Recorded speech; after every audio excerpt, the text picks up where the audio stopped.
दोस्तों मैं विमल सैनी वंश मेडिकल क्लासेस के ऑनलाइन प्लेटफॉर्म में आप सभी का स्वागत करता हूं। दोस्तों आज की इस वीडियो में बात करेंगे साइलोथेरेपी के बारे में। साइलोथेरेपी क्या होती है, उसके indication, Contra indication, contrast media और प्रोसीजर के बारे में कंप्लीटली स्टडी करेंगे।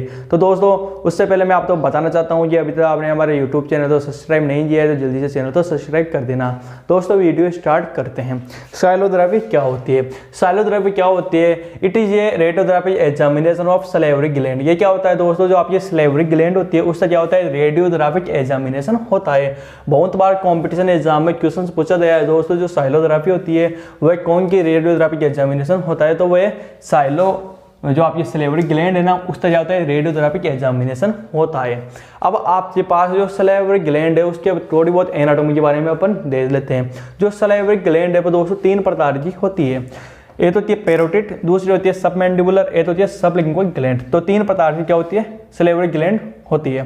तो इसमें जो पैरोटिड ग्लैंड है ना वो क्या होती है दोस्तों, एक्सटेंशन डक्ट के माध्यम से क्या करती है, आपके माउथ में जो भी सिक्रेशन है वो पहुंचाती है। इसके अलावा जो सबमैंडिबुलर ग्लैंड होती है वो वाटसन नली द्वारा जो भी सिक्रेशन है वो माउथ में पहुंचाती है। इसके अलावा सबलिंगुअल ग्लैंड है वो गट ऑफ रेविनस के माध्यम से जो सिक्रेशन है ना वो क्या होती है, माउथ में पहुंचाती है।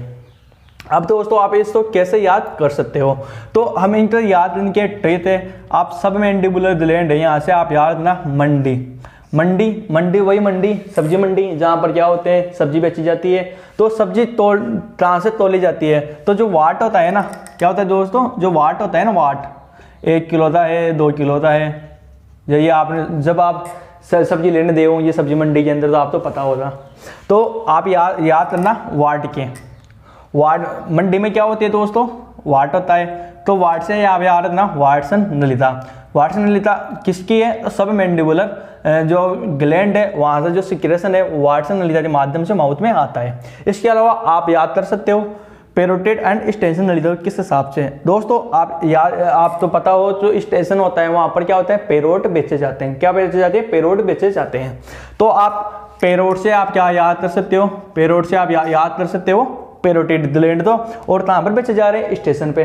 तो पैरोटिड ग्लैंड के अंदर जो भी सिक्रेशन है जो कौन सी डक्ट के माध्यम से आता है, तो एक्सटेंशन डक्ट के माध्यम से माउथ में आता है। इसके अलावा ये सबलिंगुअल ग्लैंड है वो आपको याद करनी पड़ेगी, डक्ट ऑफ रेविनस के माध्यम से क्या होता है जो अपने सिक्रेशन माउथ में पहुंचाती है। इसके अलावा नेक्स्ट कॉम्पिटिशन एग्जाम में दोस्तों क्वेश्चन पूछा गया है कि सबसे बड़ी जो सलेवरी ग्लैंड है वह कौन सी है, तो ये लार्जेस्ट सबसे बड़ी जो है वो आपकी पैरोटिड ग्लैंड है, और सबसे छोटी है वह आपकी कौन सी है, सबलिंगुअल ग्लैंड है। ये आपकी स्मॉलेस्ट ग्लैंड है। इसके अलावा दोस्तों बहुत बार कंपटीशन एग्जाम में क्वेश्चन पूछा गया है जो साइलोथेरेपी है वह किसकी नहीं करवाई जाती है। जो साइलोथेरेपी होती है उसमें अपन दोस्तों बेसिकली जो पैरोटिड ग्लैंड होती है एंड जो आपकी सबमैंडिबुलर ग्लैंड होती है उसकी ही स्टडी करते हैं, सबलिंगुअल ग्लैंड की स्टडी नहीं करते हैं। क्यों नहीं करते हैं दोस्तों, क्योंकि यह छोटी होती है और अपने यहाँ पर कैनुला तो डालने की जगह नहीं मिल पाती है, इसलिए अपन क्या करते हैं, सबलिंगुअल ग्लैंड की स्टडी नहीं करते हैं साइलोथेरेपी के अंदर। तो बेसिकली अपन जो साइलोथेरेपी होती है वह पैरोटिड ग्लैंड और सबमैंडिबुलर ग्लैंड के अंदर जो पैथोलॉजी होती है उसको देने के लिए किया जाता है। इन दोनों की स्टडी की जाती है, पैरोटिड और सबमैंडिबुलर ग्लैंड की। उसके बाद में दोस्तों अब हम देखते हैं इंडिकेशन कि जो आपकी साइलोथेरेपी है वह कब करवाई जाती है। तो इंडिकेशन में सबसे पहला इंडिकेशन दोस्तों सिक्का सिंड्रोम। ये जो सिक्का सिंड्रोम है वो आपके कंपटीशन एग्जाम, और यदि आप ऐसे टर्मिनोलॉजी आप लेते हो ना एग्जाम के अंदर तो आपको अच्छे नंबर मिलते हैं। तो सिक्का सिंड्रोम का मतलब होता है दोस्तों ड्राइनेस ऑफ माउथ। बेसिकली जो सलेवरी ग्लैंड है उसका कार्य क्या होता है, इसे अपन हिंदी में बोले तो लार ग्रंथि बोलते हैं। ये क्या करती है, लार स्त्रावण करती है, लार सिक्रेशन निर्धारित करती है। यदि लार सिक्रेशन नहीं हो रहा है तो आपका ड्राइनेस मतलब सूखा हो रहा है, जो आपका माउथ है वो क्या हो रहा है, सूखा हो रहा है, वहां पर लार नहीं है, सूता हो रहा है, इसे अपन क्या बोलते हैं, सिक्का सिंड्रोम बोला जा रहा है। इसके अलावा सेकंड इसका इंडिकेशन है साइलोलिथेसिस। साइलोलिथेसिस का मतलब होता है stone in salivary gland. Salivary gland में जो स्टोन है उसे अपन क्या बोलते हैं, साइलोलिथेसिस। तो बेसिकली अपन बात करें तो कंपटीशन एग्जाम में तो यहाँ से पूछ सकता है इंडिकेशन, या फिर आपके यहाँ पर साइलोलिथेसिस से पूछ सकता है कि सलेवरी ग्लैंड जो स्टोन होता है उससे अपन क्या बोलते हैं, तो साइलोलिथेसिस बोला जाता है। तो दोस्तों ये जो लिथेसिस टर्म है ना वो आपके स्टोन के लिए यूज ली जाती है। नेक्स्ट इंडिकेशन है evolution of mass region in salivary gland के अंदर। तो मास रीजन है उसको इवोल्यूट करने के लिए अपन जो साइलोथेरेपी है परफॉर्म करते हैं। इसके अलावा pain and swelling in the salivary gland, salivary gland के अंदर यदि सूजन आ रही है या दर्द हो रहा है तो भी ये करवाई जाती है। इसके अलावा सस्पेक्टेड स्टेनोसिस, यदि आपकी सलेवरी ग्लैंड है वो सिकुड़ गई है उसके लिए भी ये करवाई जाती है। इसके अलावा इन केस ऑफ पेन या फेशियल स्वेलिंग, यदि आपके फेस पर सूजन आ रही है, दर्द हो रहा है तो भी ये करवाई जाती है। And to evaluate the functional disorder of salivary gland, और दोस्तों जो सलेवरी ग्लैंड जो फंक्शनल डिसऑर्डर है उसको इवैल्यूएट करने के लिए भी ये साइलोथेरेपी परफॉर्म की जाती है। अब दोस्तों नेक्स्ट पॉइंट है आपका कि कॉन्ट्रा इंडिकेशन की कौन सी कंडीशन में अपन क्या करते हैं साइलोथेरेपी नहीं करवाई जाती है।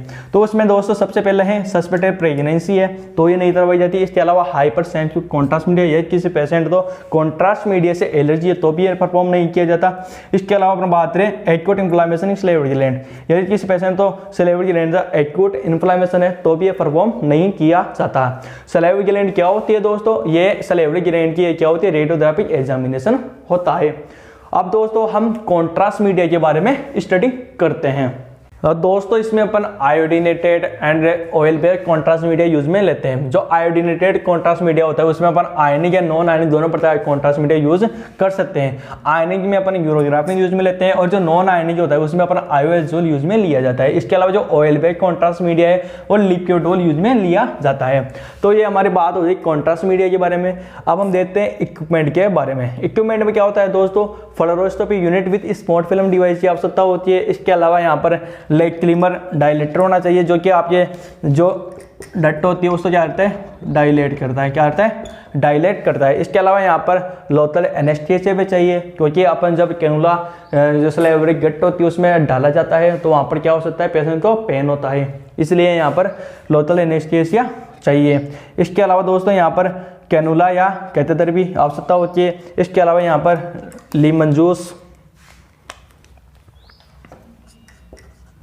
And citric acid to stimulate secretion, क्या चाहिए दोस्तों यहाँ पर लीमन जूस भी चाहिए एंड सिट्रिक एसिड भी चाहिए। क्यों चाहिए, जो सिक्रेशन है उसको स्टिमुलेट करने के लिए, जो लार है उसका सिक्रेशन है उसको स्टिमुलेट करने के लिए ये चाहिए। इसके अलावा सिरिंज की भी आवश्यकता होती है।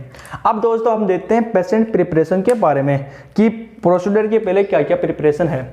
सबसे पहले क्या होता है दोस्तों, जो पेशेंट के अंदर जो फास्ट टीथ है जिसे अपन नकली दांत है उसको रिमूव करवाने चाहिए, नोज पिन को रिमूव करवाना चाहिए, हेयर पिन को रिमूव करवाना चाहिए एंड जो हियरिंग है उसको भी रिमूव करवाते हैं। उसके बाद में जा रहे हैं दोस्तों पेशेंट तो प्रोसीजर के बारे में अच्छे से समझाते हैं जिससे जो डिस्टेंपर फील्ड ना करे। इसके अलावा दोस्तों एग्जामिनेशन के पहले पेशेंट से कंसल्ट फॉर्म भराया जाता है क्योंकि दोस्तों इसमें अपन जाते हैं कॉन्ट्रास्ट मीडिया यूज करते हैं जिससे क्या हो सकती है पेशेंट को एलर्जी हो सकती है और पेशेंट की मौत भी हो सकती है। इसलिए क्या होता है दोस्तों पेशेंट से कंसेंट फॉर्म भरा दिया जाता है, परमिशन फॉर्म भरा दिया जाता है। इसके साथ में दोस्तों अपन सीरम क्रिएटिनिन और ब्लड यूरिया की जांच भी करवाते हैं एग्जामिनेशन के पहले। अब दोस्तों हम देखते हैं ये प्रोसीजर है वो किस प्रकार से किया जाता है। दोस्तों सबसे पहले अपन क्या करते हैं पेशेंट को सुपाइन पोजीशन में फ्लोरोस्कोपी टेबल पर लेटा दिया जाता है। उसके बाद में अपन क्या करते हैं पेशेंट के माउथ को ओपन करके स्टार्ट फिल्म ले ली जाती है। उसके बाद में सलेवरी डक्ट के जो ओलिफिन्स है उस पर अपन क्या करते हैं लोकल एनेस्थीसिया अप्लाई किया जाता है और उससे एरिया तो सुन कर दिया जाता है। उसके बाद में अपन क्या करते हैं डक्ट तो लेक्ट्रिमर डायलेटर के द्वारा क्या किया जाता है डायलेट की करके एक लेक्ट्रिमर कैनुला है वो डक्ट की ओपनिंग में अपन क्या करते हैं उसको डाला जाता है और इस कैनुला की मदद से 1 से 2 ml कॉन्ट्रास्ट मीडिया अपन क्या करते हैं डक्ट में डाल दिया जाता है और स्पॉट फिल्म ले ली जाती है। क्या करते हैं दोस्तों सबसे पहले पेशेंट को सुपाइन पोजीशन में फ्लोरोस्कोपी टेबल पर लेटा देते हैं, फिर अपने माउथ को ओपन करके स्काउट फिल्म लेते हैं। उसके बाद में अपन क्या करते हैं सलेवरी डक्ट के ओलिफिन्स को लोकल एनेस्थीसिया द्वारा सुन कर दिया जाता है, फिर लेक्रिमल डायलेटर द्वारा जो आपकी डक्ट है उसको डायलेट करके जो कैनुला है उसको डक्ट की ओपनिंग में डाला जाता है और इस कैनुला की हेल्प से 1 से 2 ml कॉन्ट्रास्ट मीडिया डक्ट में डाल करके स्पॉट फिल्म ले ली जाती है। इसमें अपन कौन कौन सी फिल्में लेते हैं, फिल्मिंग के बारे में अपन देख लेते हैं। तो इसमें दोस्तों एंटीरियर पोस्टीरियर एपीवी में फिल्म लेते हैं फेस की। इसके अलावा लेटरल ओब्ले फिल्म ली जाती है। अब दोस्तों नेक्स्ट पॉइंट है हमारा आफ्टर केयर। तो दोस्तों इसमें क्या होता है कैनुला तो रिमूव किया जाता है एंड पेशेंट तो अपन क्या करते हैं एंटीबायोटिक देते हैं। इसके बाद में कॉम्प्लिकेशन के बारे में देख लेते हैं कि इस प्रोसेस के दौरान क्या क्या हो सकता है। तो दोस्तों ductile rapture of salivary gland, जो सलेवरी ग्लैंड है उसकी डक्ट है वो रैप्चर हो सकती है।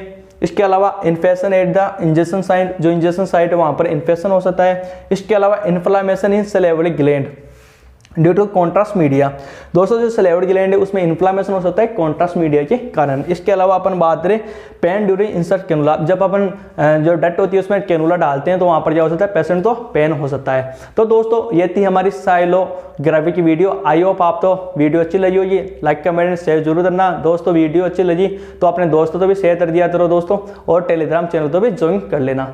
थैंक यू दोस्तों।